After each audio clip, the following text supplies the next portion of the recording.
Welcome friends, welcome to the session of polity M Laxmikanth part 6।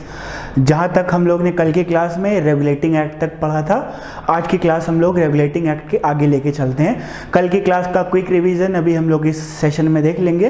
कल हम लोगों ने क्या क्या पढ़ा था, अब देखते हैं कल की क्लास में। रेगुलेटिंग एक्ट हम लोग ने पढ़ा था, रेगुलेटिंग एक्ट क्या था, रेगुलेटिंग एक्ट के क्या फ़ायदे थे, क्या नुकसान थे, ये चीज़ें मैंने आपको कल एक्सप्लेन कर दी थी। अब आइए आज की क्लास को बिगिन करते हैं। इसमें लिखा हुआ है why regulating act required. Regulating act की क्या आवश्यकता थी, ये मैंने ऑलरेडी कल आपको बता दिया था। ये आज हम एज अ रिवीजन आपको दोबारा से मैं बताना स्टार्ट करता हूँ। आइए देखते हैं हम लोग रेगुलेटिंग एक्ट की क्या आवश्यकता थी। देखिए यहाँ पे सबसे पहला लिखा हुआ है East India Company got defeated by Hyder Ali. जरा मेरी कल की क्लास को याद करिए, मैंने आपको कल बताया था ईस्ट इंडिया कंपनी भारत में क्या करने आई थी। शुरुआत में भारत में आई थी शुरू में बिजनेस करने के लिए। बिजनेस करते करते उसने क्या किया, देखा कि यहाँ पे राजा महाराजा लोग आपस में लड़ाई झगड़े करते हैं, तो उसने क्या किया, धीरे धीरे भारत के एरियाज पे अपना कब्जा करना स्टार्ट कर दिया, अपनी टेरिटरीज पे कब्जा करना स्टार्ट कर दिया। जब कब्जा करना स्टार्ट करा तो भैया उस पे कैसे शासन करना है, उसके लिए नए नए रूल्स एंड रेगुलेशन लेके आने लगे। ये बात जब ब्रिटेन सरकार तक ये बात पहुंची कि कंपनी यहाँ पे बिजनेस नहीं शासन कर रही है, तो सरकार को बड़ा अच्छा लगा कि यार चलो अच्छा है, कंपनी है, किसी बहाने एक कॉलोनी हमारे नाम कर दी। इसी तरीके से ब्रिटेन सरकार को बड़ा अच्छा लगता था कि चलो यार मजाक मजाक में इंडिया को हम लोग ने अपने कब्जे में ले लिया। अब इसके बाद हुआ क्या, सरकार ने धीरे धीरे कंपनी के ऊपर अपनी स्ट्रिक्टनेस टाइट करती गई और कंपनी का जो रोल था एक बिजनेस का, उसको पूरी तरीके से फिनिश करके सरकार ने ईस्ट इंडिया कंपनी को एक एडमिनिस्ट्रेशन कंपनी बना दी थी। अब कंपनी सिर्फ एक प्रशासनिक काम करेगी। तो ये जो रेगुलेटिंग एक्ट था, इसी कड़ी में ये पहला एक्ट था। इसमें कंपनी के पुर्जे टाइट किए गए थे कि कंपनी क्या दिक्कत कर रही है, उसमें कुछ चीज़ें लेके आते हैं। तो इसमें सबसे पहली कड़ी में क्या हुआ था, कंपनी के क्यों रेगुलेटिंग एक्ट लेके आया गया था। हैदर अली 1769 में हार गया था, हरा दिया था किसको, ईस्ट इंडिया कंपनी को। याद करिए जब ईस्ट इंडिया कंपनी अपना मैसूर के किले को फतह करने के लिए निकली हुई थी, तो हैदर अली रास्ते में पड़ा था। हैदर अली ने उनको डिफीट कर दिया। ये बात जब ब्रिटेन की महारानी तक पता चली, उनको लगा यार ये लोग मुस्टंडे ऐसे हो गए हैं, सुबह शाम खाते पीते हैं, इनके ऊपर हमने इतने पैसे खर्च किए हैं, ये किसी काम के नहीं है। एक काम करो, इनके ऊपर कुछ कार्रवाई की ज़रूरत है, इसलिए रेगुलेटिंग एक्ट लेके आए। लॉलेसनेस इन बंगाल। लॉलेसनेस का मतलब कानून की कमी बंगाल के अंदर। अर्थात आपको ये पता है ना, जब रॉबर्ट क्लाइव बंगाल का पहला गवर्नर बना था, तो उसने वहाँ पे आपको शायद पता होगा ड्यूअल रोल स्टार्ट कर दिया था। ड्यूअल रोल के अंदर क्या था, एक पार्ट था जिसमें क्या कहते हैं वहां का राजा कंट्रोल करता था, एक पार्ट था जो गवर्नर कंट्रोल करता था।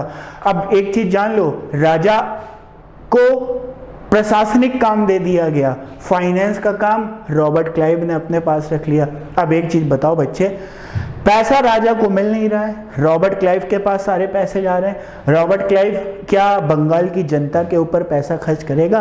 बिल्कुल नहीं करेगा। क्यों करेगा? कौन होते हैं भाई बंगाली हमारे लिए? वो तो पैसा भेजेगा ब्रिटेन, क्योंकि भैया ब्रिटेन में उसके माई बाप हैं, उसके आका हैं। अब एक चीज बताओ, राजा जब अपनी प्रजा को संतुष्ट नहीं कर पाएगा तो प्रजा के अंदर क्या होगा, विद्रोह उत्पन्न हो जाएगा। वो विद्रोह क्यों उत्पन्न हुआ था, उसके पीछे भी रीजन था। आपको याद होगा जब बंगाल में सबसे पहले इन्होंने कब्जा किया था, तो बंगाल में ग्रेट फैमाइन, बहुत बड़ी भूखमरी आई थी बंगाल के अंदर। भूखमरी की वजह से लोग अपने राजा के प्रति आक्रोशित हो गए थे और इस आक्रोश की वजह से बंगाल के अंदर लॉलेसनेस बढ़ गई, कानून की कमी। तीसरा, east India company was in financial crisis. East India company आर्थिक संकट में थी। ये मैंने आपको कल की क्लास में बताया था। ईस्ट इंडिया कंपनी वाले क्या थे, एक नंबर के चोर थे, एक नंबर के मक्कार थे। ये कंपनी की बैलेंस शीट खराब करते थे। कैसे? कंपनी के माल को चोरी से कहीं बेच दिया, बैलेंस शीट में दिखाया वो माल नुकसान हो गया, पर उन्होंने उसको 100% प्रॉफिट में बेच दिया।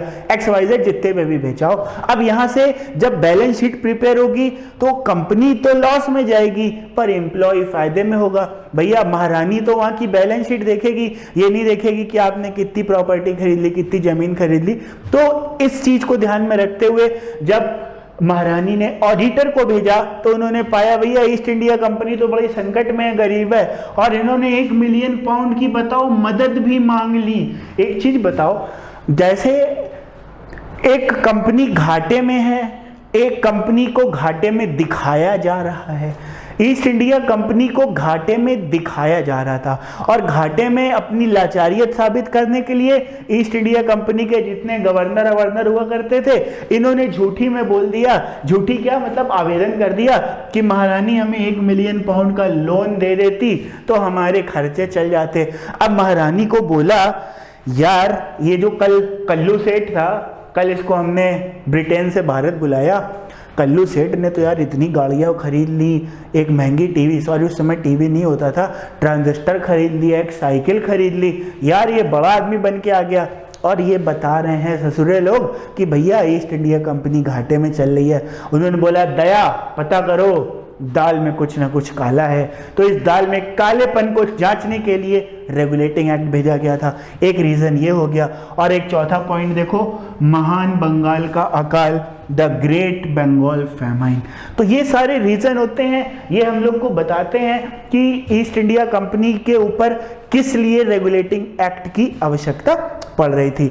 अब जब यह रेगुलेटिंग एक्ट भेजा तो जरूरी नहीं है हर एक्ट 100% प्योर हो, अच्छा हो।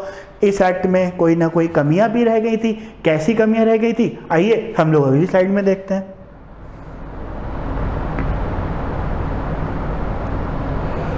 देखिए, डिफेक्ट्स ऑफ रेगुलेटिंग एक्ट।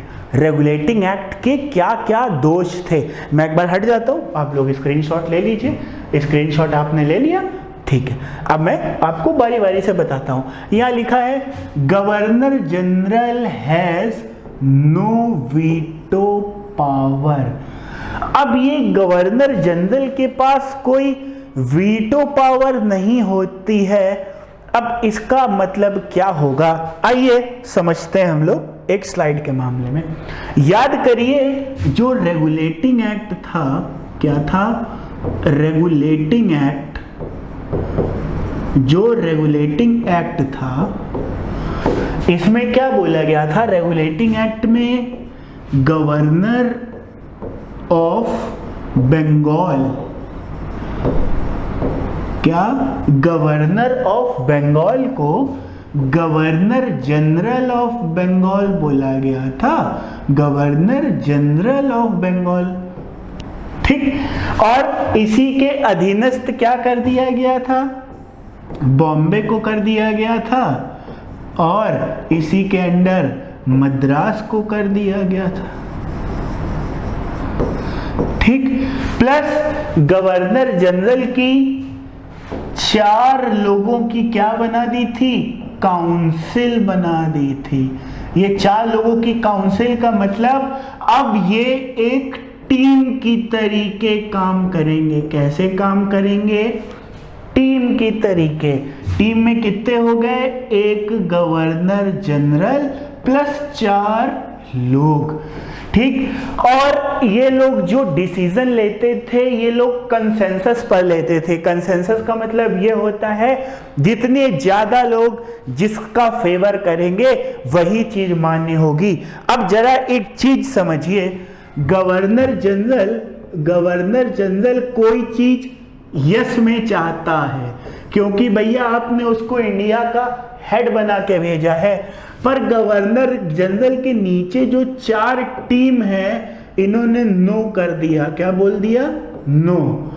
अब भैया गवर्नर जनरल इस काम को नहीं कर सकता क्योंकि गवर्नर जनरल को बोला गया है आप 4 लोगों की टीम के साथ क्या करेंगे, काम करेंगे। जब गवर्नर जनरल कुछ नहीं कर सकता तो वो ऐसे बेचारा मुंह लटका के ऐसे बैठ जाता था कि अब कुछ नहीं हो सकता यार, बेकार हो गया। तो यहाँ पे इसी बात की बात रखी गई है, वीटो पावर। जैसे बच्चों आप लोग क्रिकेट बहुत देखते होंगे, इस समय आईपीएल का सीजन चल रहा है। क्रिकेट में क्या होता है, जो बीसीसीआई है हम लोग के इंडिया का, इसके अंदर एक चयनकर्ताओं की एक लिस्ट होती है, एक पैनल ऑफ सिलेक्टर्स होता है। जब ये लोग किसी भी टीम को सिलेक्ट करते हैं ना बच्चों, याद करना, तो उसमें ना जो हम लोगों का कैप्टन होता है उसका बहुत क्रूशियल रोल होता है। कैप्टन के पास अपनी मर्जी की भी कुछ ना कुछ पावर्स होती कि नहीं, देखो टीम मेरी है, मुझे जैसे खेलना है मुझे वैसी टीम चाहिए। तो सिलेक्टर्स 4 बार ना नुकुर बोल के 5वीं बार कहते हैं जा विराट छोटे, जैसा तुझे खेलना हो खेल ले। ठीक इसी प्रकार से आपने बंगाल का शासन दे दिया गवर्नर जनरल को, मुखिया को, उसको कोई काम करना है पर उसके साथ के सबऑर्डिनेट ने मना कर दिया, वो 3 से ज्यादा हो गए, तब वो काम ही नहीं होगा। तो कहेगा यार किस बात की तुमने हमको कुर्सी दी है उल्लू बनाने के लिए, हम ससुरा अपनी मर्जी से एक चाय तो मंगा नहीं सकते। मैं मजाक कर रहा हूं, मतलब चाय तो वो लाख बार पी सकता है, मतलब कोई प्रशासनिक काम नहीं कर सकता। ठीक, तब भैया क्या हुआ, गवर्नर जनरल के पास कोई वीटो पावर नहीं थी। कायदे से गवर्नर जनरल जो मुखिया है उसके पास विराट कोहली की तरीके की वीटो पावर होना आवश्यक था। ठीक, ये था इसका पहला डिफेक्ट। अब हम लोग आगे चलते हैं, आगे देखिए इसमें क्या दिया हुआ। दूसरा, concern of Indian tax payer not resolve, भारतीय करदाताओं की चिंता का समाधान नहीं है। इसका क्या मतलब हुआ, भारतीय करदाताओं की चिंता का समाधान नहीं है, इसका क्या मतलब हुआ बच्चे? इसका ये मतलब हुआ इंडिया में जितने लोग हैं जो टैक्स पे करते हैं, वहां पे टैक्स क्या होता था, लगाना होता था। एक चीज बताओ, आज गवर्नमेंट ऑफ इंडिया एक टैक्स लेती है, जीएसटी लेती है या इनकम टैक्स लेती है, तो एक उसका फिक्स क्या होता है, स्लॉट होता है, उसी फिक्स स्लॉट में लेती है।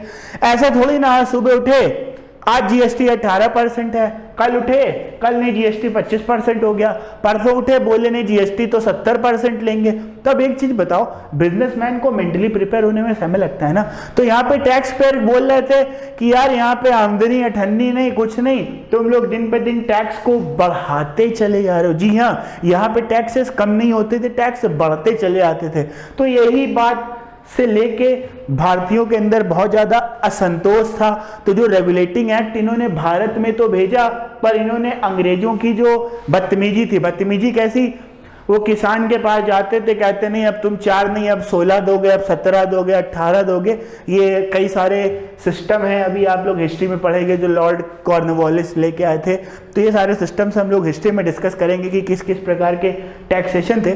पर यहाँ पे रेगुलेटिंग एक्ट में आप इंडियन से कितना टैक्स लेंगे इसकी कोई बात नहीं की गई थी। तो ये एक रेगुलेटिंग एक्ट में दिक्कत थी। तीसरा, भ्रष्टाचार नहीं रुका, करप्शन डिड नॉट स्टॉप। भैया रेगुलेटिंग एक्ट को भेजा ही गया था नकेल कसने के लिए, और रेगुलेटिंग एक्ट तो बेचारा कुछ नहीं कर पाया, जिसके लिए भेजा था वो काम ही नहीं हो पाया इसलिए। और चौथा, सर्वोच्च न्यायालय की शक्तियां परिभाषित नहीं थी। The power of supreme court is not defined. भैया सर्वोच्च न्यायालय की शक्ति क्या होती है, मैंने आपकी कल की क्लास में ही बताया था। सुप्रीम कोर्ट उस समय जब इंडिया में लेके आया गया था, तो भैया सुप्रीम कोर्ट को खाली ब्रिटिश सब्जेक्ट पे पावर दी गई थी, इंडियन सब्जेक्ट पे पावर ही नहीं दी गई थी। और जब सुप्रीम कोर्ट नया नया आया था, तो जितने अंग्रेज लोग होते थे ना, ये क्या करते थे, बहुत बड़े वाले होते थे, मामले को कहते थे सुनो 2 रुपए दो, मामला यही रफा दफा करो, कौन कोर्ट कचहरी के चक्कर पड़ेगा। तो सुप्रीम कोर्ट का भी एलिजा एम पे चीफ जस्टिस और 3 जज बैठ के ऐसे ऐसे पंखा हिलाया करते थे, कोई फायदा नहीं होता था। तो सुप्रीम कोर्ट को खुद नहीं पता होता था कौन सा हमारा अधिकार क्षेत्र है, कौन सा हमारा अधिकार क्षेत्र नहीं है। मान लो किसी ने हिम्मत करके सुप्रीम कोर्ट तक पहुंचा भी, तो बोल दिया गया भैया ये तो this does not comes under my jurisdiction, please go to person XYZ, he will give you something like that. तो भैया जब इस तरीके से बात होगी तो धीरे धीरे लोग सुप्रीम कोर्ट ही जाना बंद कर देंगे। तो यहाँ से सुप्रीम कोर्ट की पावर की भी पता नहीं था, तो ये खामी थी रेगुलेटिंग एक्ट में। आगे देखते हैं।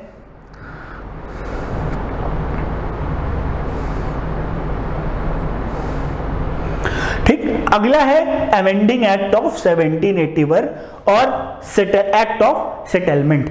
इस एक्ट को सेटलमेंट एक्ट बोलते हैं। अब इस एक्ट क्यों लेके आया गया, अब इन्होंने देखो सबसे पहले भेजा रेगुलेटिंग एक्ट, किस लिए, कंपनी की चूड़ी टाइट करने के लिए। पता चला यार चूड़ी तो नहीं टाइट हो पाई, हम लोग तो उल्लू बन गए। तो उन्होंने कहा चूड़ी ना टाइट करो, एक काम कर दो, हम दूसरा एक्ट भेज देते हैं, एक्ट ऑफ सेटलमेंट। तो ये अगला एक्ट आया, एक्ट ऑफ सेटलमेंट 1781 में। अब इसके अंदर क्या क्या प्रावधान थे, आइए इसके प्रावधान को हम लोग समझते हैं बारी बारी से। देखिए एक्ट ऑफ सेटलमेंट क्या बोलता है, इसमें गवर्नर जनरल परिषद कंपनी के सेवक को सर्वोच्च न्यायालय के अधिकार क्षेत्र से मुक्त कर दिया।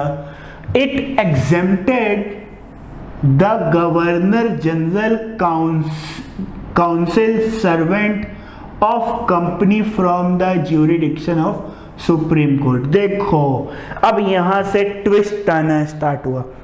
भैया एक चीज बताओ, सुप्रीम कोर्ट आप आए हो, इंडिया में लेके आए हो। सुप्रीम कोर्ट का मतलब क्या होता है? सर्वोच्च संस्था जहां पे न्याय मिलेगा। हर आदमी सुप्रीम कोर्ट क्यों जाएगा? बाबूजी न्याय दे दीजिए। अब भैया सुप्रीम कोर्ट में ये लोग क्या करेंगे?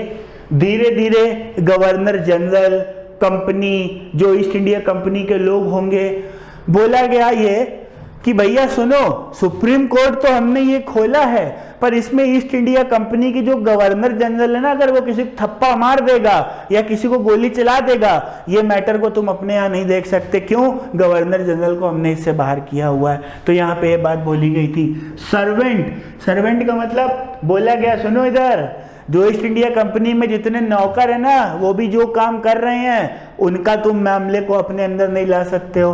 और तीसरा, कंपनी, जितनी कंपनी के कार्यकारी लोग हैं, उनको सुप्रीम कोर्ट के ज्यूरिडिक्शन से क्या करा गया?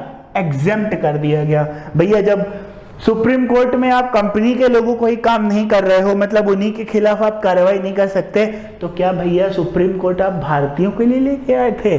भारतीयों को का उल्लू समझ रखे हो का? तो भैया सुप्रीम कोर्ट लाने का मकसद ही ऐसा उल्लू समझाने के लिए था। अगला, it excluded the revenue matters from jurisdiction of supreme court. इसने राजस्व मामलों को सर्वोच्च न्यायालय के अधिकार क्षेत्र से बाहर रखा। लो भैया, सारा लफड़ा किसके लिए भवा था? पैसा के लिए। और पैसे के मामले को सुप्रीम कोर्ट की जज से इन्होंने क्या कर दिया? बाहर कर दिया। रेगुलेटिंग एक्ट क्यों लेके आए थे? क्योंकि ईस्ट इंडिया कंपनी में करप्शन हो रहा था। सुप्रीम कोर्ट अगर होता है यहाँ पे, तो भैया ये करप्शन को हटाता, कुछ मामले को रखता। तो इन्होंने ईस्ट इंडिया कंपनी के जितने फाइनेंशियल मैटर है उससे कोई मतलब नहीं है। For example, east India company किसी से 10 गुना लगान वसूलता है, किसी से 4 गुना लगान वसूलता है, किसी को कहता है नहीं तू अपना छोटे का बड़ा है, मैं तुझसे कोई पैसा नहीं लूंगा। तो भैया जब किसी भी चीज में अनियमितता होगी, इरेगुलरिटीज होगी, एक X 10 दे रहा है, Y 5 दे रहा है, Z दे ही नहीं रहा है, जब इसकी शिकायत अब कहाँ जाओगे? चलो यार, एक वो बउआ बिजरू, एक वो कोर्ट खुला सुप्रीम कोर्ट, चलो वहां चल के शिकायत कर देते हैं। अब भैया सुप्रीम कोर्ट पहुंचे, मुंह उठा के हिलते हिलते, सुप्रीम कोर्ट के जज ने बोला please get out from this my office, the financial matter of the East India Company does not comes under my jurisdiction। तब भैया कहाँ बाबूजी का बोलो? तब भैया बोला गया कि नहीं, ईस्ट इंडिया कंपनी को के जितने भी आर्थिक मामले हैं वो हमारे यहाँ नहीं आ सकते हैं, सॉरी कहीं और चले जाओ। तब बेचारे मुंह उठा के चले हैं। तीसरा, it laid down the appeal from provincial court could be taken to the governor general in council, not to the supreme court. अब देखो यहां कहानी में एक ट्विस्ट आया। यह निर्धारित किया गया कि प्रांतीय न्यायालय से अपील को गवर्नर जनरल काउंसिल में लाया जाएगा, सर्वोच्च न्यायालय नहीं जाएगा। इस बात को हम लोग जरा समझने की कोशिश करते हैं। एक नई स्लाइड ले लेते हैं हम लोग। देखो इसको ऐसे समझो, ये हम लोगों का इंडिया, ये हम लोगों का इंडिया, ठीक। यहां पे रूल कर रही है ईस्ट इंडिया कंपनी, ठीक। ईस्ट इंडिया कंपनी भारत में रूल कर रही है। इधर बैठा है सुप्रीम कोर्ट। कोई भी मामले को कहाँ ले जाना है? सुप्रीम कोर्ट में। उस समय 2 प्रकार के कोर्ट चलते थे। एक चलता था प्रोविंशियल कोर्ट, मतलब जो राज्य में होता था। एक होता था सुप्रीम कोर्ट, जो भैया सेंट्रल होता था। अब आज अगर देखो, आपके जो न्यायिक वाला मैटर होता है प्रोविंस से स्टेट, स्टेट से सेंटर में जाता है। जैसे आपके जिला न्यायालय से कहाँ जाता है, हाई कोर्ट में जाता है, हाई कोर्ट से कहाँ जाता है, सुप्रीम कोर्ट में जाता है। कायदा तो ये कहता है प्रोविंशियल कोर्ट का मामले को कहाँ ले जाओ, सुप्रीम कोर्ट में। अब ये लोग क्या करते थे, प्रोविंशियल कोर्ट के मामले को सुप्रीम कोर्ट नहीं ले जा सकते, आप ले जा सकते हो गवर्नर जनरल की काउंसिल के पास। कहाँ ले जा सकते हो, गवर्नर जनरल की काउंसिल के पास। ये बिल्कुल वैसा ही हुआ, भारत में कोई मामला हो हाई कोर्ट से वो सुप्रीम कोर्ट ना जाए, राष्ट्रपति के पास पहुंच जाए, राष्ट्रपति उस पर अपना ज्ञान दे कि नहीं ये होना चाहिए, ये नहीं होना चाहिए। ये काम बिल्कुल उसी तरीके से यहाँ पे किया गया था। क्लियर हो गया, ये एक्ट ऑफ सेटलमेंट के अंदर ऐसा किया गया। ठीक, अब हम लोग आगे चलते हैं। लास्ट पॉइंट जो था इसमें, it empowered the governor general in council to frame regulation for provincial court। देखो भैया, सर पीटने वाला काम करा इन्होंने। ये आपने कोड भेजा क्यों, भारतीयों के लिए भेजा था कि ईस्ट इंडिया कंपनी के लिए? बातचीत से तो यही पता चल रहा है। इसमें इन्होंने क्या बोला गया, इसको हम लोग आज से और इससे कंपेयर करते हैं। दिख रहा होगा सभी को, विजिबल है। हम यहां लिख लेते हैं ईस्ट इंडिया कंपनी, यहां लिख लेते हैं 2020। ये आज का मामला, ईस्ट इंडिया कंपनी 2020। 2020 में क्या होता है, सुप्रीम कोर्ट सारे कोर्टों के लिए क्या बनाता है, रूल। फिर से 2020 में सुप्रीम कोर्ट सारे कोर्ट्स के लिए क्या बनाता है, रूल बनाता है। अगर इसी मॉडल को यहाँ पे फॉलो करें तो जो सुप्रीम कोर्ट है उसे भी प्रोविंशियल कोर्ट के लिए क्या बनाना चाहिए, रूल। पर ऐसा नहीं होता, सुप्रीम कोर्ट खाली मुंह उठाए बैठा रहता है, प्रोविंशियल कोर्ट को जानकारी देता है गवर्नर जनरल काउंसिल। तो इस पॉइंट में यही बताया गया है कि जो गवर्नर जनरल की काउंसिल थी, कौन थी, गवर्नर जनरल की काउंसिल, उसको ये अधिकार होगा कि प्रोविंशियल कोर्ट यानी जो राज्य में जो कोर्ट होगा वो किस तरीके से काम करेगा। सुप्रीम कोर्ट को क्यों भेजा था, मजाक करने के लिए भेजा था? बातचीत से तो ऐसे लग रहा है मजाक करने के लिए भेजा था। चलिए देखते हैं आगे। अगला आता है पिट्स इंडिया एक्ट ऑफ 1784। तो भैया एक्ट ऑफ सेटलमेंट में भी कुछ खास चीजें ये लोग नहीं कर पाए। सुप्रीम कोर्ट को बनाया, फिर धीरे धीरे ईस्ट इंडिया कंपनी के पहले मालिक को, गवर्नर जनरल को, उनके कर्मचारियों को धीरे धीरे उसके अधिकार क्षेत्र से अलग करते गए। तो एक्ट ऑफ सेटलमेंट में आपने किया क्या था, भगवान जाने, ये तो पता नहीं, जैसे अंग्रेज जैसे उनका शासन उल्लू बनाने के लिए सारा काम चल रहे थे। तो भैया अगला हम लोग का बड़ा ही क्रांतिकारी एक्ट आया, पिट्स इंडिया एक्ट ऑफ 1784, पिट का भारत अधिनियम 1784। ये रेगुलेटिंग एक्ट का दूसरे नंबर का सबसे बड़ा एक्ट है। ये पिट्स रेगुलेटिंग एक्ट के अंदर क्या था, आइए हम लोग देखते हैं। अब इसके क्या प्रमुख फीचर्स हैं, आइए हम लोग समझते हैं, देखते हैं पिट्स इंडिया एक्ट के प्रमुख feature. This act was bought to convert the mistake done during regulating act। यह अधिनियम, इस अधिनियम में विनियम करने के दौरान की गई गलती को परिवर्तित करने के लिए, सॉरी यहाँ खरीदा नहीं होगा, यहाँ होगा लाया गया था, हमारे टाइपिंग महोदय ने कर दिया, लाया गया था। अर्थात रेगुलेटिंग एक्ट में जो छोटी बहुत क्या होती है, मिस्टेक होती है, इसको पूरी तरीके से लेके आ गया था। एक्ट ऑफ सेटलमेंट मतलब सेट करने के लिए, सेट करने का क्या मतलब, भाई देख लेना। तो देखो एक्ट ऑफ सेटलमेंट में सेटलमेंट हो गया। अब इसमें क्या किया, किस लिए लेके आया गया था, ब्रिटिश सरकार पे नियंत्रण और अच्छा करने के लिए। अब इन्होंने क्या किया यहाँ पे, ये बहुत इंपॉर्टेंट है, a new body, board of control is created. It will look into civil and military affair. अब देखो जरा इसको समझते हैं हम लोग, इसको हम लोग समझते हैं क्या मैं बताने की कोशिश कर रहा हूं। देखिए पिट्स इंडिया एक्ट में हुआ क्या था, पिट्स इंडिया एक्ट में हुआ क्या था, अभी तक क्या होता था। पिट्स इंडिया एक्ट एक साइड हम लिखेंगे बिफोर, पहले, एक बार लिखेंगे आफ्टर, पिट्स इंडिया के बाद। पिट्स इंडिया एक्ट के पहले क्या होता था,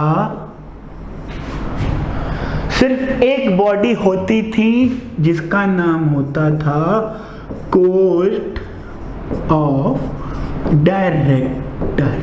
फिर से, पिट्स इंडिया एक्ट के पहले कौन सी बॉडी होती थी, एक कोर्ट ऑफ डायरेक्टर। ये क्या करती थी, ये आर्थिक मामले, फाइनेंस और प्रशासनिक मामले, फाइनेंस मामले और जुडिशियल जितने भी मामले हुआ करते थे, ये सारे मामले को क्या करती थी, देखती थी। पिट्स इंडिया एक्ट आने के बाद क्या किया गया, दो बॉडी बना दी, एक कोर्ट ऑफ डायरेक्टर तो था ही, अब दो बॉडी कर दी गई, एक नई बॉडी लेके आई गई। जो नई बॉडी थी उसका नाम था बोर्ड ऑफ कंट्रोल। क्या था, बोर्ड ऑफ कंट्रोल। और जो एक थी कोर्ट ऑफ डायरेक्टर, ये पहले से तो एग्जिस्ट कर ही रही है, एक बना चल रही थी कोर्ट ऑफ डायरेक्टर, नई बना दी गई किसकी, बोर्ड ऑफ कंट्रोल। अब ये बोर्ड ऑफ कंट्रोल नाम से देखिएगा, कंट्रोल किसका, प्रशासनिक कंट्रोल। तो जितने भी कंपनी के जुडिशियल काम थे, लड़ाई झगड़े से रिलेशन वाले थे, ये बोर्ड ऑफ कंट्रोल को दे दिया गया। और कोर्ट ऑफ डायरेक्टर को बोला गया अब तुम लड़ाई झगड़ा नहीं करोगे, अब तुम सिर्फ फाइनेंस संभालोगे। अब क्या संभालोगे, सिर्फ फाइनेंस संभालोगे। तो अब पिट्स इंडिया एक्ट में क्या किया गया, एक नई बॉडी बनाई गई, board of control. Board of control क्या करेगा, ईस्ट इंडिया कंपनी के जितने भी एडमिनिस्ट्रेटिव वर्क है, प्रशासनिक काम है, उनका लड़ाई झगड़ा, दंगा, मारपीट, जूता लात, इन सबको चेक करेगा। और कोर्ट ऑफ डायरेक्टर को बोलेगा तुम खाली नोट गिनोगे और कोई काम नहीं करोगे। चलिए आगे देखते हैं क्या पॉइंट दिया हुआ है।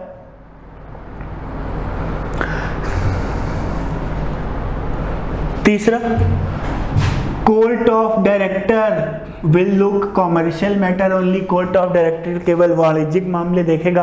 अभी हम लोग ने समझ लिया, मैं पीछे हट जाता हूँ, आप लोग स्क्रीनशॉट ले लीजिए, स्क्रीन पे पूरा विजिबल होगा मैं उम्मीद करता हूँ। और अगला है the area under East India Company will be classified as British territory. इसका मतलब क्या हुआ, इसको फिर समझते हैं हम लोग, इसका कहने का क्या अर्थ है। देखिए, the area under British is called as British territory. सबसे पहले देखो, एक मैप से आपको समझाने की कोशिश करते हैं। ये है हम लोगों का टेढ़ा मेढ़ा ब्रिटेन, ये हम लोग का क्या है, ब्रिटेन। इस पॉइंट का मतलब क्या हुआ वो समझते हैं। ये है हम लोगों का इंडिया। ठीक, सन 1600 में जॉन मिल्टन हॉल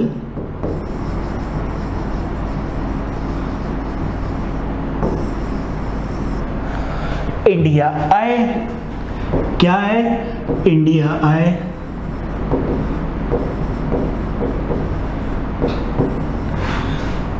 क्यों आए, बिजनेस करने के लिए।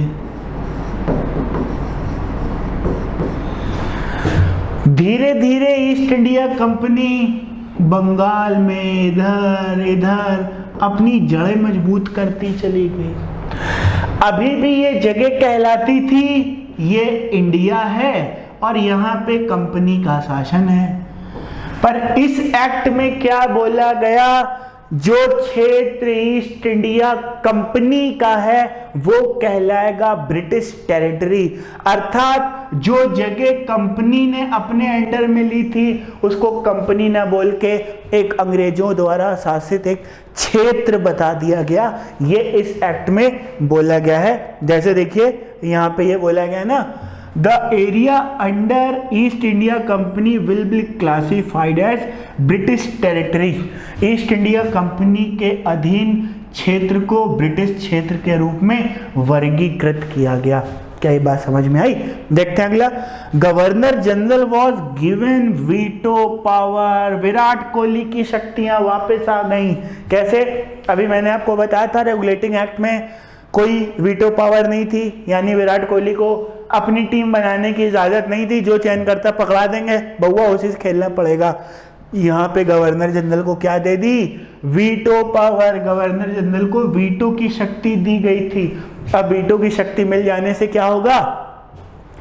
अगर गवर्नर जनरल चाहेगा तो कहेगा नहीं ये काम होना है तो होना है, हमारी काउंसिल इस पे एकजुट हो या ना हो, मैं कह रहा हूं मुखिया होने के नाते तो ये होगा। अब बाकी मूठ है ऐसे खड़े हो जाएंगे। पहले गवर्नर जनरल ऐसे खड़ा हो जाता था। समझ में आया? अगला पॉइंट देखते हैं क्या लिखा है। Now East India Company become subordinate to British government. अब ईस्ट इंडिया कंपनी ब्रिटिश सरकार के अधीन हो गई थी। ये तो भैया बनी बात है, जब कंपनी के जो क्षेत्र को सरकार ही कह रही है कि अब ये मेरा क्षेत्र कहलाएगा, तो क्या इसके लिए अलग अलग बोलने की जरूरत है कि जो क्षेत्र कंपनी का होगा वो कौन सा क्षेत्र कहलाएगा? ब्रिटिश टेरिटरी कहलाएगी। क्लियर हुआ? चलिए आगे देखते हैं अगला पॉइंट। अगला पॉइंट क्या है? ड्रॉबैक्स। किसका ड्रॉबैक्स? पिट्स इंडिया एक्ट का। मैं साइड हट जाता हूं, एक बार स्क्रीनशॉट ले लीजिए आप लोग, उम्मीद करता हूं ले लिया होगा। अब पिट्स इंडिया एक्ट के क्या ड्रॉबैक है? देखो बेटा, हम लोग M Laxmikanth part 6 chapter wise explanation को पढ़ रहे हैं। होगा क्या ना, एम लक्ष्मीकांत की जो चैप्टर 6 है या जिसके पास वॉल्यूम 5 है, वॉल्यूम 6 है, इसमें क्या होगा इस तरीके से दिया नहीं होगा। मैंने इसमें कुछ अपने नोट्स जो हिस्ट्री के साथ प्रिपेयर करे हैं उसको इसमें मर्ज करने की कोशिश करिए, ताकि आपकी जो एक थॉट प्रोसेस बिल्डअप होता चला जा रहा है इसमें कोई ब्रेक ना है। क्योंकि बच्चे पॉलिटी और हिस्ट्री ये मिलते जुलते टॉपिक हैं। अगर आपका इसमें थॉट प्रोसेस क्लियर नहीं हुआ तो आप बच्चे कुछ नहीं कर सकते। बिना थॉट प्रोसेस बिल्ड करे कोई भी चीजें नहीं हो सकती। क्लियर हुआ? तो अब हम लोग देखते हैं पिट्स इंडिया एक्ट का क्या क्या ड्रॉबैक था। सबसे पहला drawback, there was no clarity of jurisdiction between company and crown. Company और क्राउन के बीच अधिकार क्षेत्र की कोई स्पष्टता नहीं थी। इसका क्या मतलब हो गया भैया? याद करो, एक अलग स्लाइड में समझाता हूं।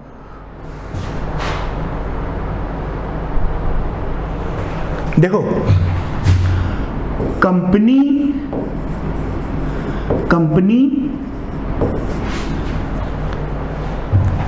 और क्राउन ये बैठा है ब्रिटेन में, ये है इंडिया में। आप क्या कर सकते हो? हम आपको क्या ऑर्डर दे सकते हैं?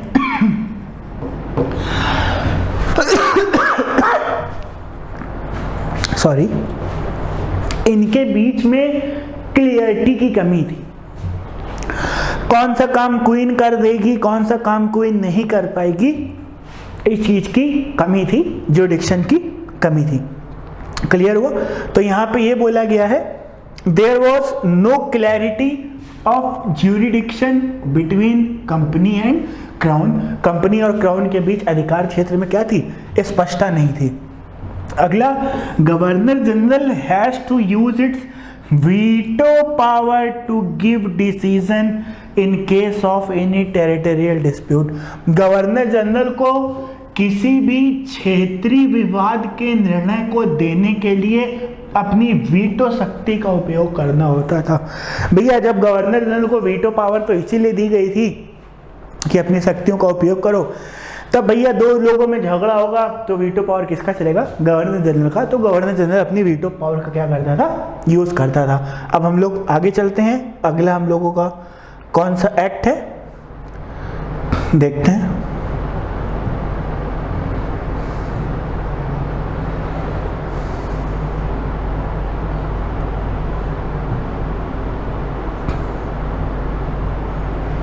Introduction of charter act.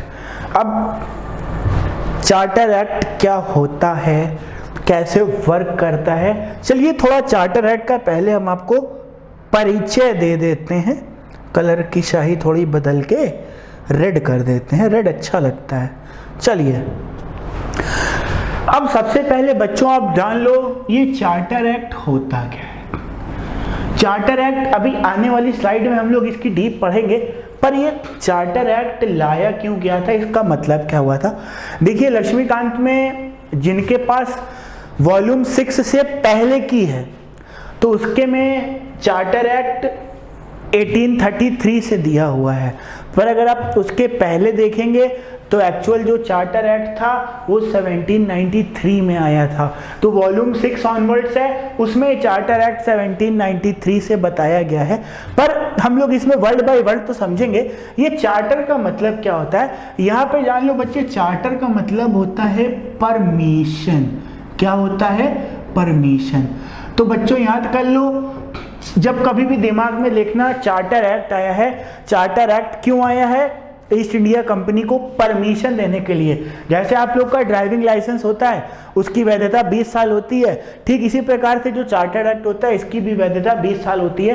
तो आप पाओगे चार्टर एक्ट लगभग हर 20-20 साल में आ रहा है, और ये क्या कर रहा है? कंपनी के भारत में काम करने की अवधि को बार बार बढ़ा रहा है, घटा रहा है। तो अभी तक जितने आप चार्टर एक्ट देखोगे उसमें से जो एक आया है उसी में कंपनी के कार्य के ऊपर कुछ नहीं बोला गया, पर बाकी जितने भी चार्टर आए हैं उन सब में 20 साल बोला गया है। तो आइए देखते हैं, शुरुआत करते हैं अपने चार्टर एक्ट का। तो पहला चार्टर एक्ट आ रहा है हम लोग के सामने ये, और पहला चार्टर एक्ट कौन सा है? देखिए चार्टर एक्ट ऑफ 1793, 1793 का चार्टर एक्ट। 1793 का चार्टर एक्ट क्या बोल रहा है समझिए। It gave governor general more powers and control over government of subordinate presidencies Bombay and Madras. इसने बम्बई और मद्रास के गवर्नर जनरल को और पावर दे दी। जैसे अभी तक आपने ये पढ़ा था ना कि रेगुलेटिंग एक्ट के समय में जो बंगाल और मद्रास, महाराष्ट्र, बॉम्बे और मद्रास की जो प्रेसिडेंसी थी उसको बंगाल के अधीन कर दिया गया था। अब वहां के कुछ ऐसे काम हुआ करते थे जो बिना गवर्नर ऑफ बंगाल के पूछे नहीं कर सकते। अब इन्होंने इस एक्ट में क्या किया? गवर्नर जनरल ऑफ बंगाल को और पावरफुल कर दिया। क्या कर दिया? और पावरफुल कर दिया, और उन दोनों के और पावर्स को कम कर दिया कि अब आप ये काम बिना इनसे पूछे नहीं कर सकते। देखते हैं अगली स्लाइड में क्या लिखा हुआ है, अगले में क्या दिया है देखते हैं।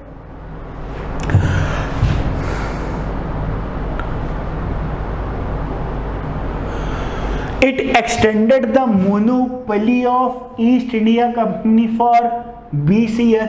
मैंने बोला जहां पे आपको चार्टर दिख जाए मतलब समझ लीजिएगा भारत में काम करने का परमिट अगले 20 साल के लिए दे दिया। हट जा रहा हूँ, स्क्रीनशॉट ले लीजिए, ले लिया होगा। Governor general has more super riding power, अभी हम लोग ने डिस्कस करा, गवर्नर जनरल के पास अधिक शक्तियां हैं। In background of this act Anglo Maratha war is going on. इस अधिनियम के पृष्ठभूमि में एंग्लो मराठा युद्ध चल रहा है। ये लक्ष्मीकांत में नहीं दिया हुआ।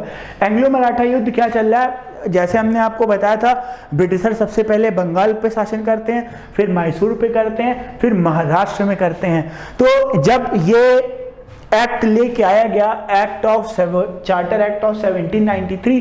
तो इस दौरान बैकग्राउंड में मराठाओं के ऊपर कैसे विजय प्राप्त करनी है ये अंग्रेज लोग देख रहे थे। ठीक, चलते हैं अगली साइड पे चलते हैं। Charter act of 1813। तो चार्टर एक्ट ऑफ 1793 में कुछ ज्यादा खास नहीं था। अगला है charter act of 1813।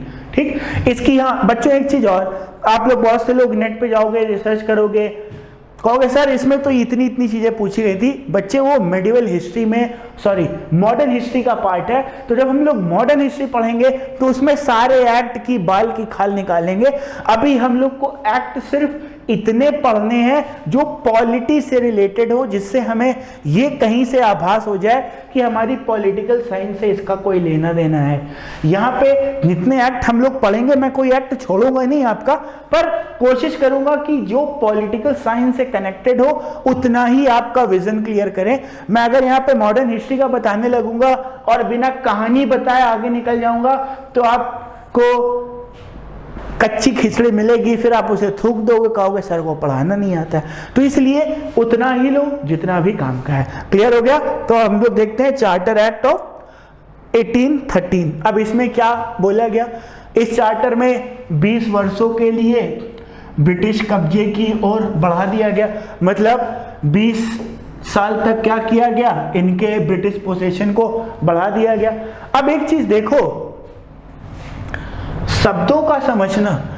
This charter has further increased British possession in India.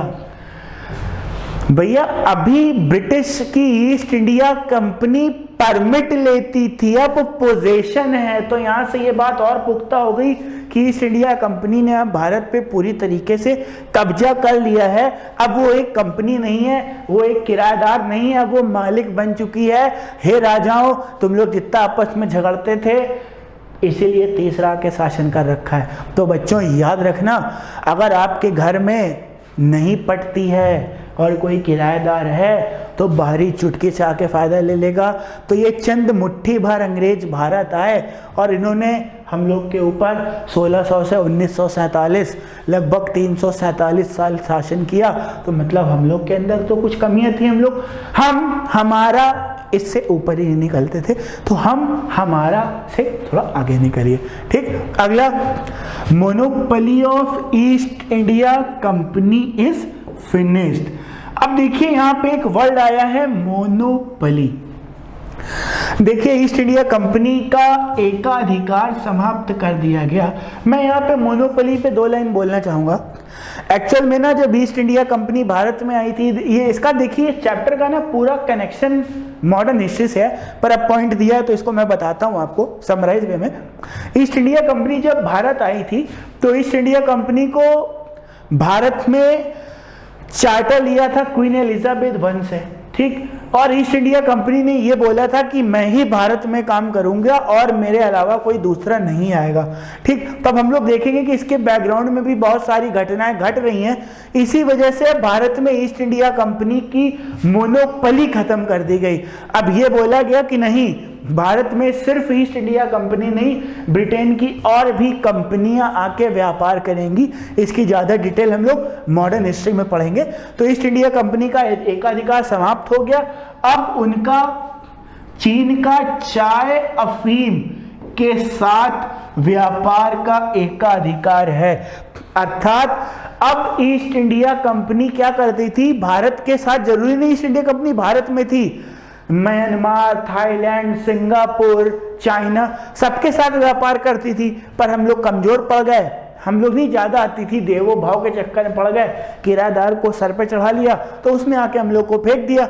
China इना वाले क्या होते थे, सब चमगादड़ कुत्ता बिल्ली तो खा जाते हैं। अंग्रेज क्या होता है, अंग्रेज को भी खा जाते। तो हमारे डर के वो लोग माओ लोग होते थे, वहां पे शासन करना इतना आसान नहीं था, वो लोग बड़े क्रूअल नेचर के होते थे, तो इसलिए कर नहीं पाए। तो ईस्ट इंडिया कंपनी ने भारत पे व्यापार प्लस शासन किया, दूसरे देशों के साथ जहां पे वो कमजोर पड़ गए वहां पे वो केवल व्यापार कर पाए। तो अब ईस्ट इंडिया कंपनी के एकाधिकार यानी मोनोपोली को फिनिश कर दिया गया है। अब ईस्ट इंडिया कंपनी केवल चाइना में चाय और अफीम का व्यापार करेगी, अफीम को ओपियम बोलते हैं, इसका व्यापार करेगी और किसी का नहीं करेगी। तो यहां से ईस्ट इंडिया कंपनी की क्या खत्म हो गई, मोनोपोली फिनिश हो गई। देखते हैं अगली स्लाइड में क्या दिया है। अगली स्लाइड है हम लोग की, all the Indian territories are under British control. ये बात अभी हम लोग ने पहले डिसाइड कर दी, जितनी भी टेरिटरीज थी वो सब किसके अंडर में थी, ब्रिटिश के अंडर थी। सभी भारतीय क्षेत्र ब्रिटिश नियंत्रण में थे, तो जितने क्षेत्र थे वो किसके अंडर में है, ब्रिटिश नियंत्रण में है। New education policy is introduced, नई शिक्षा नीति पेश की गई।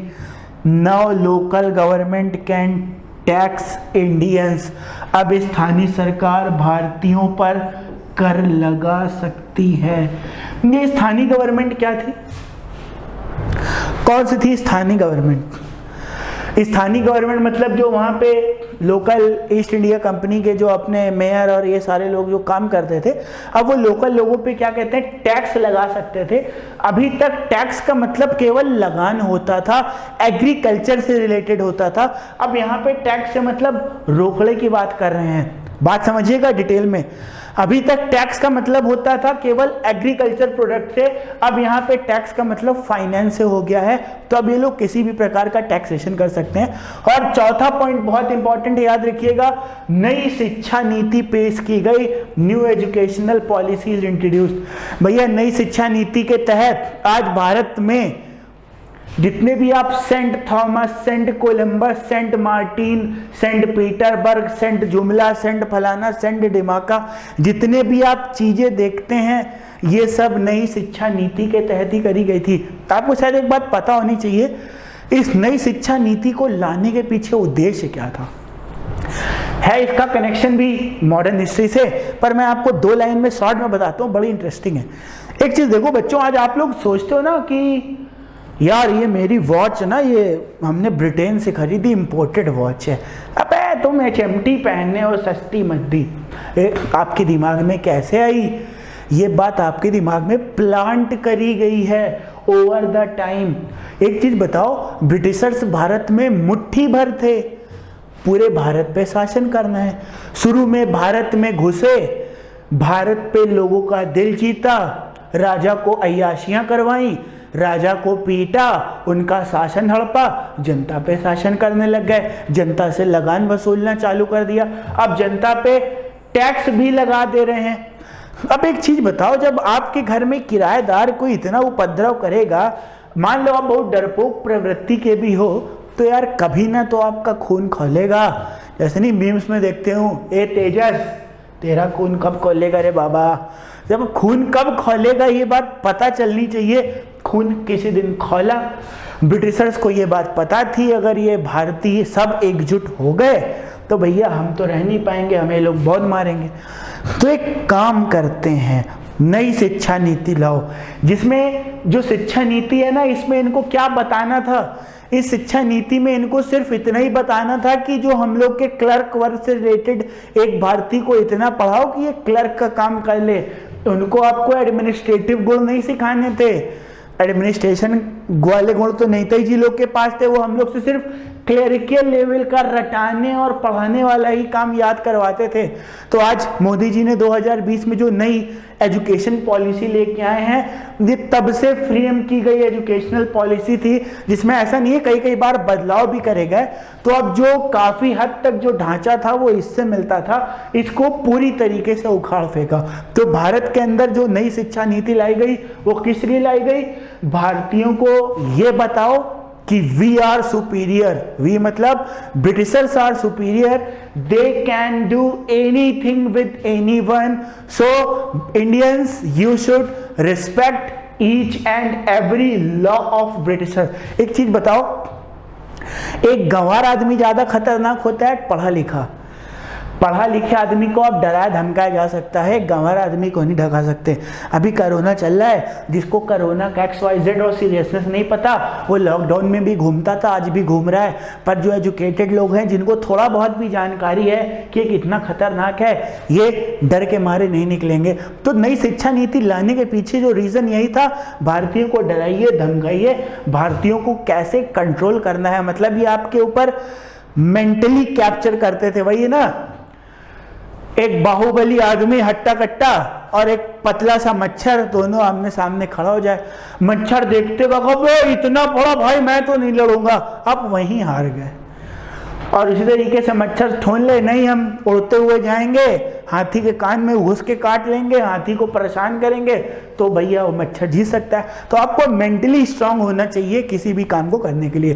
तो ये जो नई शिक्षा नीति लाई गई थी, वो इसी बात को बढ़ावा देने के लिए लाई थी। आगे चलते हैं, अगली स्लाइड में क्या लिखा हुआ है। अगली स्लाइड में लिखा हुआ है चार्टर एक्ट ऑफ 1833। तो वो चार्टर एक्ट भी हम लोगों का 1813 का फिनिश हो गया। इसमें और भी बहुत सारी चीजें आई थी 1813 में और 1793 में। हमने आपको पॉलिटी से ही रिलेटेड इसमें बताने की कोशिश करी है। मैं साइड हट जाता हूँ, आप लोग स्क्रीनशॉट ले लीजिए। और मैं उम्मीद करता हूँ कि अब मैं आपको हिंदी और इंग्लिश मीडियम में दोनों में पढ़ा रहा हूँ, नोट्स भी हिंदी इंग्लिश में है। अब आपको नोट्स की भी आवश्यकता नहीं है, लिखने की भी आवश्यकता नहीं है। जो स्लाइड है इसमें 100% सब कुछ दिया है। हिंदी माध्यम वाले हिंदी में देख लें, अंग्रेजी वाले अंग्रेजी में देख लें। इसको बनाने में मुझे बहुत टाइम लगता है, इसीलिए इस लेसन को, इस सीरीज को मैं थोड़ा लेट लेके आ पाया हूँ, पर ठीक है। चलिए अब देखते हैं charter act of 1833। Charter act of 1833 क्या था? ठीक, rule of company is extended for next 23 है। हमने आपसे बोला जब चार्टर एक्ट देखो, सिर्फ एक को छोड़ के सबसे पहला पॉइंट होगा, कंपनी के समय को 20 साल के लिए बढ़ा दिया गया। तो पहले पॉइंट ने क्या बोला, कंपनी के समय को अगले 20 वर्षों के लिए क्या किया गया, बढ़ाया जाता है, बढ़ा दिया गया। बात देखिए, this act is also called saint Helena act of 1833। इस एक्ट को सेंट हेलिना एक्ट ऑफ 1833 बोला जाता है। सेंट हेलिना की जो डिटेल है ये हम लोग मॉडर्न हिस्ट्री में पढ़ेंगे, अभी मैं इसमें नहीं जाऊंगा। अगला है, now company is totally administrative body. अब कंपनी पूरी तरह से प्रशासनिक निकाय है। इसका मतलब क्या हुआ, एडमिनिस्ट्रेटिव बॉडी, प्रशासनिक निकाय। बच्चों समझो, मैं यहां पे लिख देता हूं, ईस्ट इंडिया कंपनी इंडिया में आई थी क्या करने, बिजनेस करने। क्या करने आई थी, बिजनेस करने। अब ये इंडिया में क्या कर रही है, रूल। ये बिजनेस करती थी तो अपने सामान को बेचती थी, सेल करती थी, पर अब ये रूल करेगी तो यहां के लोगों से टैक्स लेकर ब्रिटेन भेजेगी। पहले ब्रिटेन से माल लाके भारत में बेचते थे, अब भारत का सीधे पैसा ही ले जाके ब्रिटेन में जमा कर देंगे, मतलब एक स्टेप ऊपर चले आए। तो इस बात का यहाँ पे पुख्ता हो गया कि the company is totally administrative body.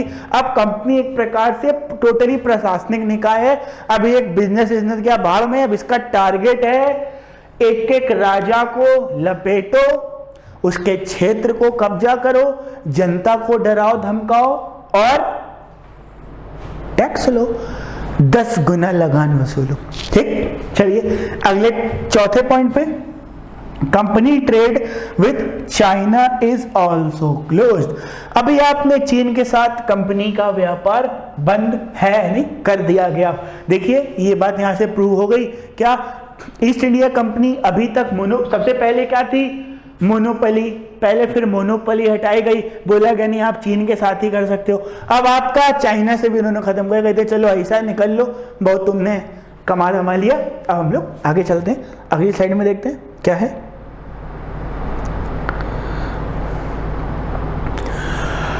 Now English people can stay in India.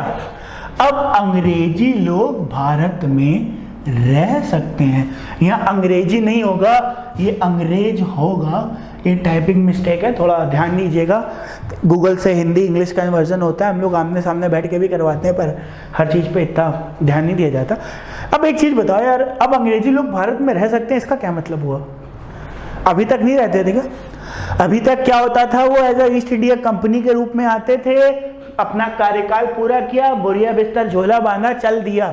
अब वो भारत में रह सकते हैं, अब वो बीवी बच्चे सहित आएंगे, कानपुर के चौडगरा में घर खरीदेंगे और आशियाना बनाएंगे, मजे से रहेंगे, तो ये सारे काम कर सकते हैं। दिस एक्ट लीगलाइज्ड कॉलोनाइजेशन, इस अधिनियम ने उपनिवेश को वैध बनाया। यहाँ पे उपनिवेश तो क्या होता है, उपनिवेश तो दूसरा वर्ड हो गया। यहाँ पे कॉलोनाइजेशन का अर्थ ये होगा कि अंग्रेज के शासन करने की जो अधिकार है इसको बढ़ा दिया, कि नहीं अब ये कॉलोनाइज ही करेंगे। अब एक बहुत इंपॉर्टेंट किया, गवर्नर ऑफ बंगाल को गवर्नर जनरल ऑफ इंडिया। अब भैया देखो, पहले अंग्रेजों ने क्या किया, कॉलोनाइजेशन को लीगलाइज किया। अब लीगलाइज किया, अब उन्होंने क्या बोला, governor general of Bengal governor general of India होगा। अब तक क्या हो चुका है, पूरे भारत में अंग्रेजों ने अपना शासन कर रहे हैं, पूरे भारत पे कब्जा कर चुके हैं। इसीलिए गवर्नर ऑफ बंगाल को अब क्या बोला, गवर्नर जनरल ऑफ इंडिया बोल दिया गया।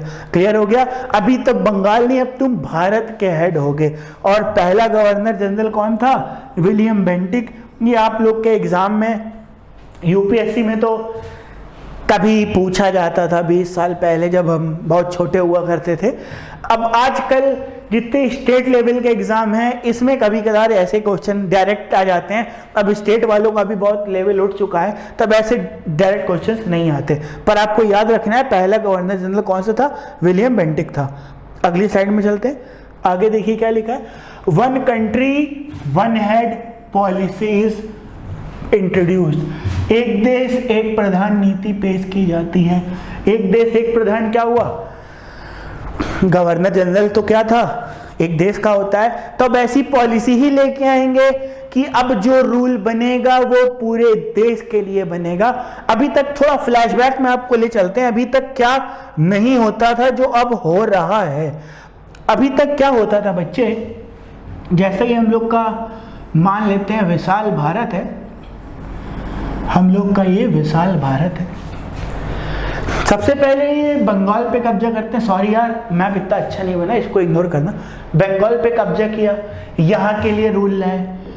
मैसूर पे कब्जा किया, यहाँ के लिए रूल लाए। महाराष्ट्र पे कब्जा किया, यहाँ के लिए रूल लाए। पंजाब पे किया, यहाँ पे लेके आए। पूरा सेंट्रल इंडिया में कैप्चर किया, यहाँ के लिए लेके आए। जब उन्होंने 1 2 3 4 5 सारी चीजों पे जब उन्होंने स्लोली अपना कब्जा जमा लिया है, अब वो क्या करेंगे, पूरा इंडिया ही उनका हो गया है। अब उन्होंने क्या किया, एक हेड बैठा लो गवर्नर जनरल, और जो पॉलिसी लाएंगे वो हम लोग वन इंडिया वन पॉलिसी। तो बच्चे याद रखो, ये जो governor general of India word बोला गया, आज के समय में आप इसको प्रधानमंत्री बोल सकते हो। तो कहोगे सर इसका पॉलिटी से क्या संबंध है, पॉलिटी से यही संबंध है। यहाँ पे ये आपको बताने की कोशिश करी जा रही है कि कैसे रूलिंग को क्लासिफाइड किया जाता है। तो गवर्नर जनरल इस समय एक प्रधानमंत्री के तौर पे करेगा, और जो इनका हेड होगा महारानी क्राउन यानी राष्ट्रपति, वो ब्रिटेन में बैठा होगा। क्लियर हो गया, ये आप समझ गए होंगे। देखते हैं, one country one head policy introduced. The presidency of Bombay and Madras made subordinate to Bengal. Bombay और मद्रास की मिसालें नहीं होगा, बंगाल के अधीन कर दिया गया। यहाँ पे मिसाल नहीं होगा, यहाँ पे प्रेसिडेंसी होगा, निकाय होगा, उसको अधीन कर दिया गया। अगला, the charter act of 1833 attempted to introduce a system of open competition for selection of civil servants. बच्चा देखो, एक सिविल सर्वेंट की एज कितनी होती है, मतलब एक पेपर आप भर सकते हो कब से, 20-21 साल की एज में। और मैं जनरल कैटेगरी के लोगों की बात कर रहा हूँ, मिनिमम तो 21 चाहिए, चाहे वो किसी कैटेगरी का हो। हाँ, मैक्सिमम में छूट मिल जाती है। मैं एक जनरल स्टूडेंट हूँ तो मैं एक जनरल की बात करता हूँ। एक जनरल कैंडिडेट को 21 वर्ष से 32 वर्ष तक के बीच का समय मिलता है यूपीएससी का फॉर्म भरने के लिए। याद करो जो चार्टर एक्ट ऑफ 1813 उसमें ये लोग क्या लेके आए थे, न्यू एजुकेशनल पॉलिसी लेके आए थे। क्या लेके आए थे? New education policy. अब अगला कौन सा सन चल रहा है? 1833। 20 साल हो गए। अब 20 साल तक हमने बच्चे को रगड़ा ठोका, अपने हिसाब से पढ़ाया। अब बच्चे को हम लोग क्या बना देंगे? Civil servant. तो देखो यहाँ पे बच्चों को क्या बनाया गया? Civil servant. खुली प्रतियोगिता प्रणाली। बच्चे ने जो 20 साल में घोटा है हमारे द्वारा पढ़ाया गया, अब ये हमारा आम का पेड़ बड़ा हो गया है, अब इससे हम लोग आम खाएंगे। तो वो भी क्या बनाएंगे? सर्वेंट। एक्चुअल में जो आज हम लोग वर्ड सिविल सर्वेंट बोलते हैं, वो एक्चुअल में सर्वेंट कहाँ होते हैं यार? एक आईएएस कहाँ सर्वेंट होता है? वो तो राजा महाराजा से अपने आप को कम नहीं समझता है। कोरोना के टाइम आपने देखा होगा आए दिन नए नए नियम कानून आते थे, तो ये सारे लोग साहब लोग एक कमरे में बैठ के सब गोल्फ खेलते हैं, एसी में बैठ के नियम बनाते हैं। तो ये वर्ड सर्वेंट तो नहीं था, पर उस समय जो सिविल सर्वेंट का काम होता था, ये लोग भी ना पता बहुत बड़े वाले होते थे। मतलब ये आपसे बुराई नहीं लेंगे। राजा ऑर्डर देगा, ए छोटू जाओ वहां से 10 गुना लगान वसूल के आओ, और छोटू को 4 उन्होंने टट्टू भेज दिए बाउंसर टाइप के लट लेके, वो जी साहब चलो। अब वो सर्वेंट क्या करेगा? वहां पे घुसेगा गांव में, उसके घर खानदान का पता लगाएगा और टैक्स वसूल के लाएगा। अब एक चीज भी देखो, उसका 2 रीजन है। अंग्रेज और इंडियन के बीच में लिंग्विस्टिक बैरियर भी था, भाषा की भी दिक्कत थी। अगर आप किसी लोकल आदमी को लेके आओगे तो आपको ज़्यादा कोई दिक्कत नहीं आएगी, आप अपना काम बड़ी आसानी से करा ले जाओगे। तो देखो 1813 में जो शिक्षा नीति लाई गई थी, वो 1833 में सिविल सर्विस प्रक्रिया में भी बदल दी गई। पर एक्चुअल में ये 1833 में लागू हो पाई थी कि नहीं हो पाई थी? आइए आगे देखते हैं हम लोग।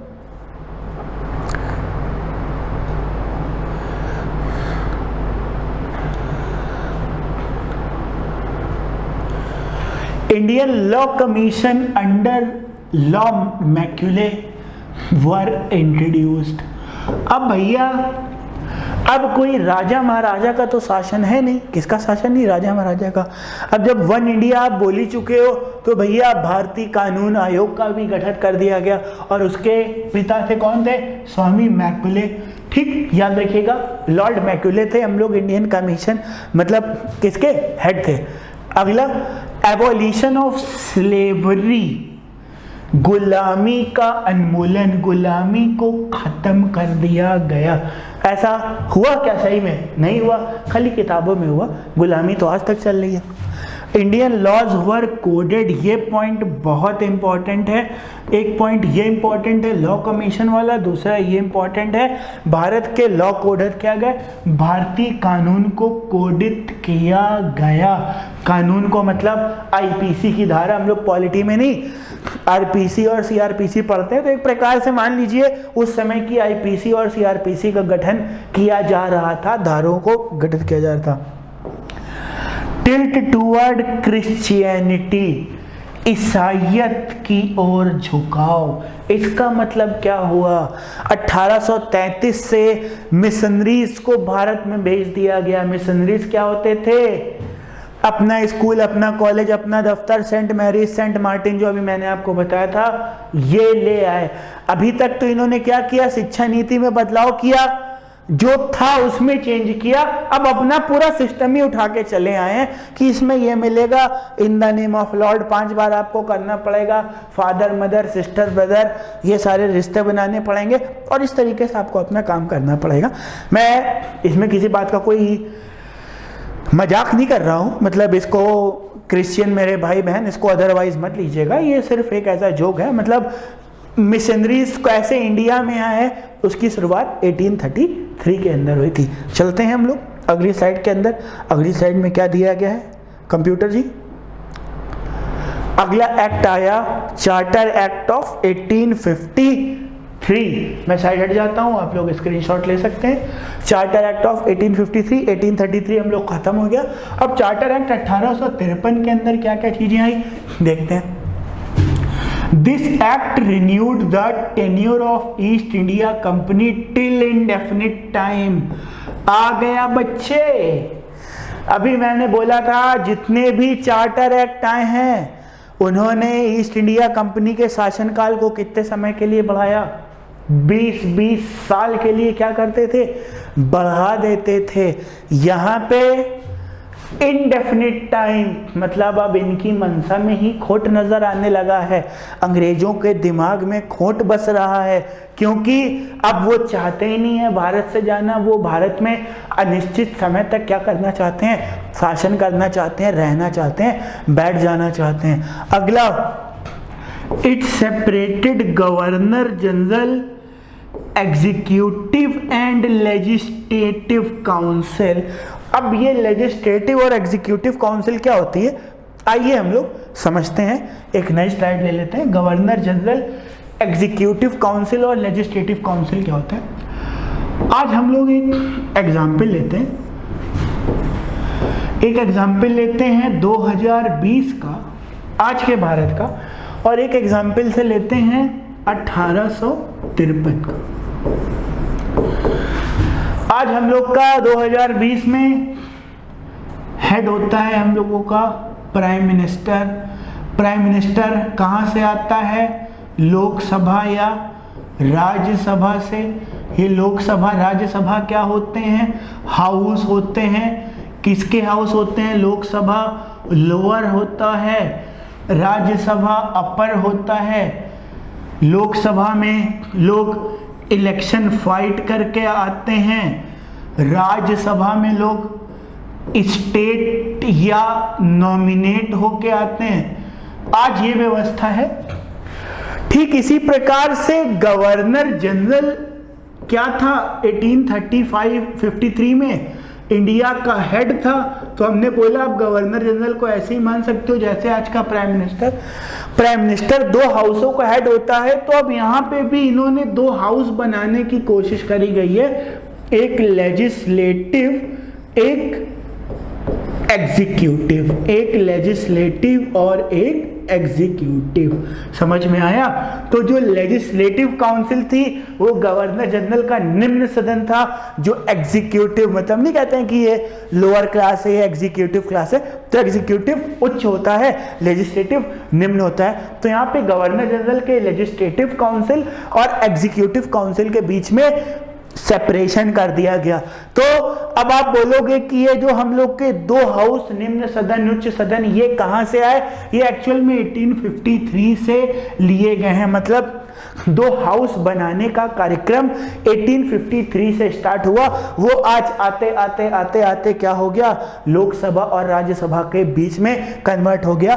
तो यहां से ये बात हमें सीखने को मिली कि हम लोग के पार्लियामेंट में लोअर हाउस और अपर हाउस का कॉन्सेप्ट कहां से आया था? चार्टर एक्ट 1853 में, जिसमें गवर्नर जनरल की 2 काउंसिल अलग अलग कर दी गई, लेजिस्लेटिव और एग्जीक्यूटिव। अभी तक क्या होता था? अभी तक केवल एग्जीक्यूटिव काउंसिल होती थी। क्लियर हो गया बच्चे सभी को? चलिए वापस चलते हैं स्लाइड के ऊपर। यहाँ पे क्या है? It separated governor general, it separated governor general, executive and legislative council. ठीक, यहाँ पे इसने गवर्नर जनरल की कार्यकारी और विधान परिषद को अलग कर दिया। जी हाँ, बिल्कुल सही बताया। It added 6 member to governor general legislative council. इसने गवर्नर जनरल के लेजिस्लेटिव काउंसिल में कितना जोड़ा? 6 लोगों को जोड़ा। इसका मतलब क्या हुआ? आज इंडिया के पार्लियामेंट में कोई भी कानून बनता है तो वो सारे सांसद द्वारा वोट करके बनता है। सांसद कहां से आते हैं? देश के अलग अलग जिलों से चुन के आते हैं। आज सांसद की संख्या कितनी है? 545। हम लोग की पार्लियामेंट के कॉन्स्टिट्यूशन में तो 552 लिखा हुआ है, पर एक्चुअल हम लोग यूज करते हैं 545। क्यों करते हैं? इसका जवाब हम लोग आने वाले चैप्टर में बताएंगे। इसी प्रकार से लेजिस्लेटिव काउंसिल में कितने लोग जोड़े गए? 6। इसी 6 ने आज लोकसभा का 545 बनी है। तो इसकी शुरुआत कितने से हुई थी? 6 से हुई थी। तो गवर्नर जनरल का जो निम्न सदन था उसमें कितने लोग जोड़े गए? 6 जोड़े गए। चलते हैं अगली साइड में, देखते हैं आपके लिए क्या छुपा है अगली साइड में। The governor general legislative council is also known as Indian legislative council, ये पॉइंट बहुत इंपॉर्टेंट है। आईएएस हो गया, पीसीएस हो गया, एसएससी हो गया, इसमें प्री में ये क्वेश्चन बहुत बार पूछा गया है। इंडियन लेजिस्लेटिव काउंसिल, भारतीय विधान परिषद किसको कहा जाता है? तो गवर्नर जनरल का विधान परिषद को भारतीय विधान परिषद के रूप में भी जाना जाता है। समझ में आ गया? तो जो 6 लोगों को जोड़ा था उसने क्या बोला, आज से ये गवर्नर जनरल की काउंसिल नहीं, आज से ये इंडियन एग्जीक्यूटिव काउंसिल कहलाएगी। क्लियर हुआ? आगे चलते हैं। Indian legislative council will work as mini parliament. अभी मैंने आपको क्या समझाया था कि आज का जो पार्लियामेंट है वो यहीं से निकल के आया है। तो देखिए पार्लियामेंट की नींव कहां से पड़ी? यहां से पड़ गई। तो याद रखिएगा, चार्टर एक्ट ऑफ 1853 से हम लोगों के पार्लियामेंट की नींव पड़ी। हम लोग का पार्लियामेंट कैसा था, कैसे बनेगा, ये सारी चीजें हम लोग को जानने को मिली। तो इंडियन लेजिस्लेटिव काउंसिल को क्या बोला जाएगा? Mini parliament. याद रखना, भारतीय विधान परिषद मिनी संसद के रूप में काम करेगी, ब्रिटिश संसद के समान प्रक्रिया का पालन करेगा। देखो भैया, आज भारत का संविधान अपना कानून फॉलो करता है, पर ये क्या है? It will follow the same procedure as British parliament. अब जैसे आज पार्लियामेंट अपना काम क्यों करता है? क्योंकि आज भारत का अपना संविधान है, रूल्स एंड रेगुलेशन है। इस समय क्या इंडिया का कोई रूल्स रेगुलेशन था? बिल्कुल नहीं था। जब बच्चे इंडिया का रूल्स एंड रेगुलेशन होगा ही नहीं, क्या नहीं होगा? इंडिया का रूल्स एंड रेगुलेशन होगा ही नहीं, तब जो जहां से आया है उसी को फॉलो करेगा। तो ये सारे जितने चिल्लर बिल्लर, सोनू, कल्लू, टीपू, विलियम, डिलियम, ये सब कहां से आए थे? ब्रिटेन से आए थे। और कंपनी ने भी इसको क्या कर लिया था? टेक ओवर करके बोला था कि नहीं भैया ये हमारे हिसाब से चलेगा। तो भैया ये लोग रूल्स एंड रेगुलेशन भी कौन सा फॉलो करेंगे? ब्रिटिश संसद का फॉलो करेंगे। क्लियर हो गया? आगे देखते हैं। अगली स्लाइड आप लोग के लिए क्या लेके आई कंप्यूटर जी? अगली स्लाइड लाई जाए। अगली slide, recruitment of, sorry change हो गया, मैं फिर से लेके आता हूं।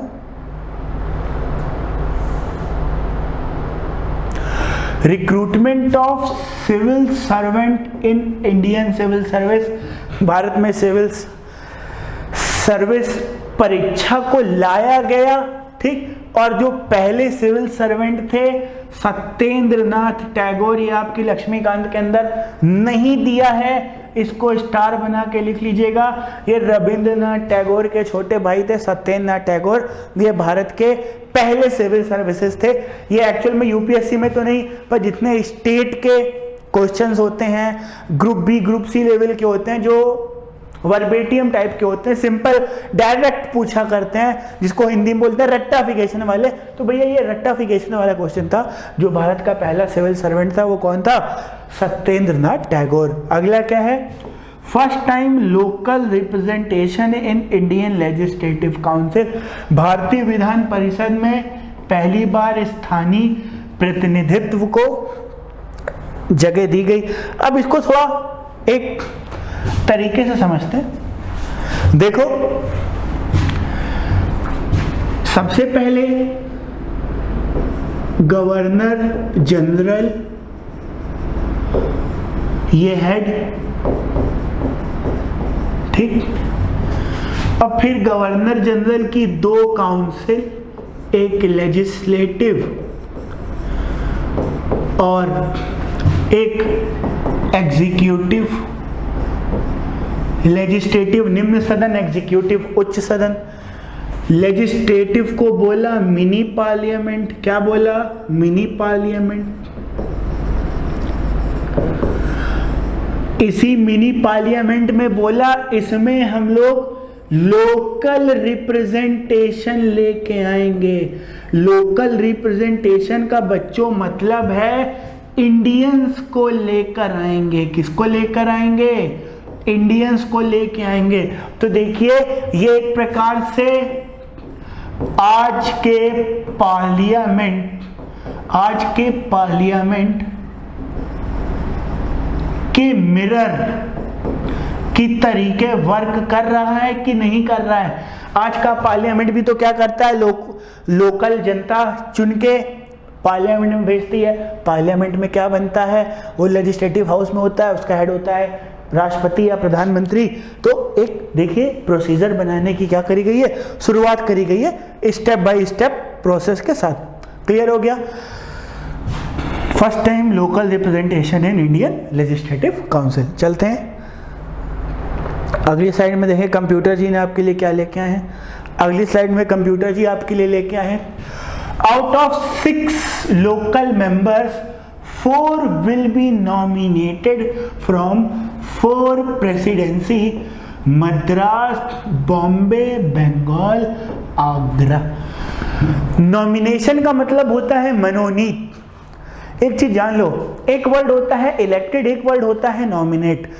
जिसको जनता चुनती है, चुन के भेजती है, जो एक प्रक्रिया से चुन के आता है, उसको इलेक्टेड बोलते हैं। जैसे आज इंडिया की डेमोक्रेटिक सरकार है, ये एक इलेक्टेड सरकार है।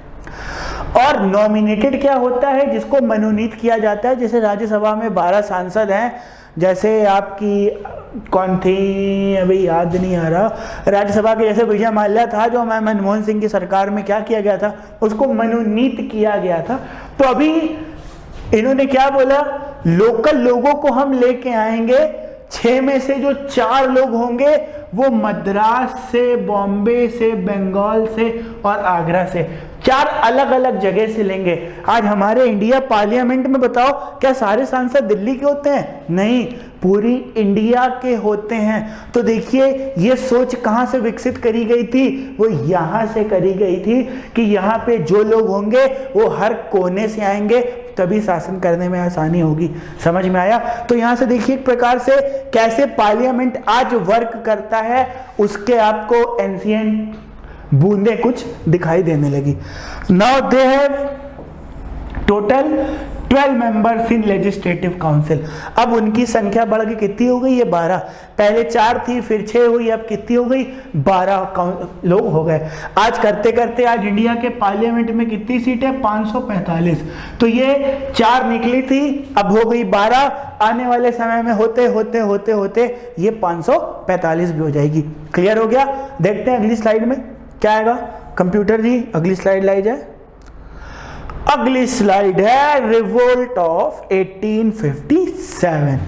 चित्र देख लीजिए भैया, इसमें स्क्रीनशॉट लेने की बिल्कुल जरूरत नहीं है, ये सिर्फ एक काल्पनिक चित्र है, ढूंढ के हमारे टाइपिस्ट महोदय जी ने अपनी इच्छा से लगा दिया।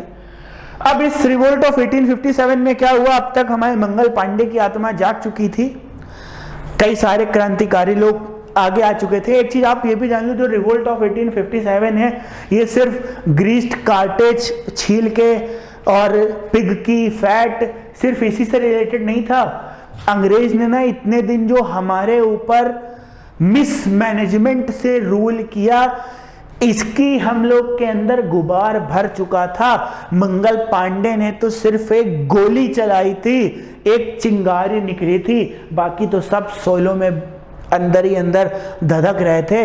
1857 की क्रांति हो गई। अब जब 1857 की क्रांति हो गई, इसके बाद क्या हुआ, ब्रिटिशर्स को अपनी स्ट्रेटजी को रीविजिट करना पड़ा, रीथिंक करना पड़ा कि यार ऐसे तो काम नहीं चलेगा, अब कुछ ना कुछ तो और करना पड़ेगा। ठीक है, तो अब रिवोल्ट ऑफ 1857 के बाद क्या होगा, हम लोग का अगला आएगा, कौन सा रूल आएगा, हम लोग का अगला आएगा कंपनी रूल। क्यों, सॉरी क्राउन रूल। अब कंपनी को तो उठा के फेंक दिया गया है, अब क्राउन आएगा अपना शासन करने के लिए। तो हम लोग आज की क्लास यहीं पर समाप्त करते हैं, रिवोल्ट ऑफ 1857 तक। अगली क्लास में हम लोग पढ़ेंगे कौन सा रूल, क्राउन रूल की स्टार्टिंग करेंगे, क्राउन रूल में कौन से एक्ट होते हैं, कितने होते हैं। तो अभी आपने देखा था गवर्नर जनरल की लेजिस्लेटिव काउंसिल में 12 लोग हो गए थे, अब ये 12 से 545 के सफर पे हम लोग निकलेंगे। तो मिलते हैं हम लोग अगली क्लास में, यानी कल। अगर आपको हमारा ये वीडियो अच्छा लग रहा है तो प्लीज फ्रेंड्स शेयर करिए, सब्सक्राइब करिए हमारे चैनल को। हम आपसे कोई फीस नहीं लेते हैं, ये हमारा एक रिवॉर्ड है। वीडियो अच्छा लगे तो लाइक बटन जरूर करिए। मैं लाइक के लिए हमेशा वीडियो के लास्ट में बोलता हूँ, शुरू में कभी नहीं बोलता। चलिए मिलते हैं कल, तब तक के लिए थैंक यू, धन्यवाद, जय हिंद, अपना ध्यान रखिए।